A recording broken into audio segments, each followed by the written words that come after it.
Itu satu kelompok ekstrim yang tidak mengikuti Sayyidina Ali, juga gak mengikuti Sayyidina Muawiyah, tidak mengikuti Ali, juga gak mengikuti Muawiyah, disebut Khawarij. Khawarij itu jamaknya Kharijah, dia keluar dari pikiran ala Sayyidina Ali, juga keluar pikiran dari Muawiyah. Di sini disebut dia khurut dari kata Khawarij, serba keluar, dia tidak mengikuti sana, tidak mengikuti sini, akhirnya disebut Khawarij.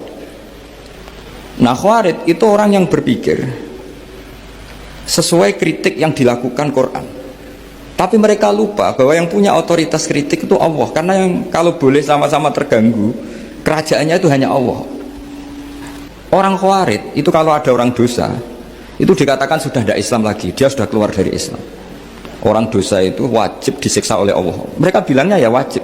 Dalam kelompok Islam itu ada kelompok namanya Khawarij, orang yang sangat ekstrim dalam berpikir. Dia mengkafirkan orang yang melakukan dosa apa? Besar, dihukumi kafir. Tapi pendapat ahli sunnah ndak, orang dosa besar ya dosa saja, tapi ndak usah dihukumi kafir. Kenapa? Cara berpikir ahli sunnah, surga neraka itu milik Allah. Kalau yang punya saja ndak apa-apa, ngapain ada yang ribet?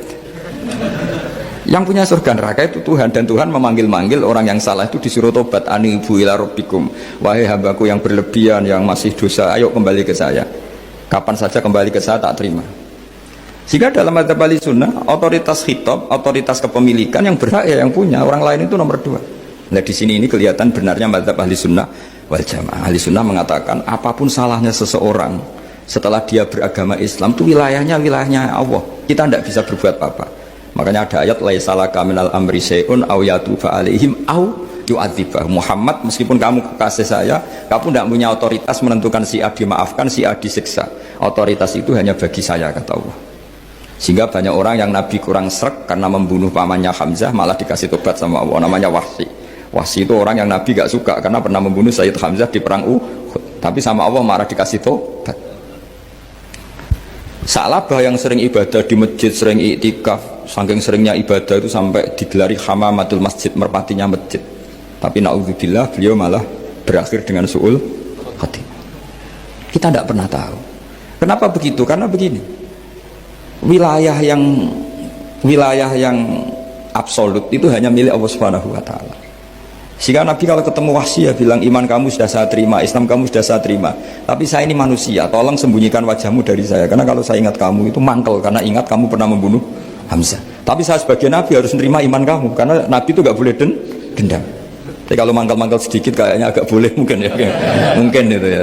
Tapi profesional, Nabi sebagai manusia nggak berkenan melihat Wahsy, tapi sebagai Nabi legowo terhadap imannya Wahsy.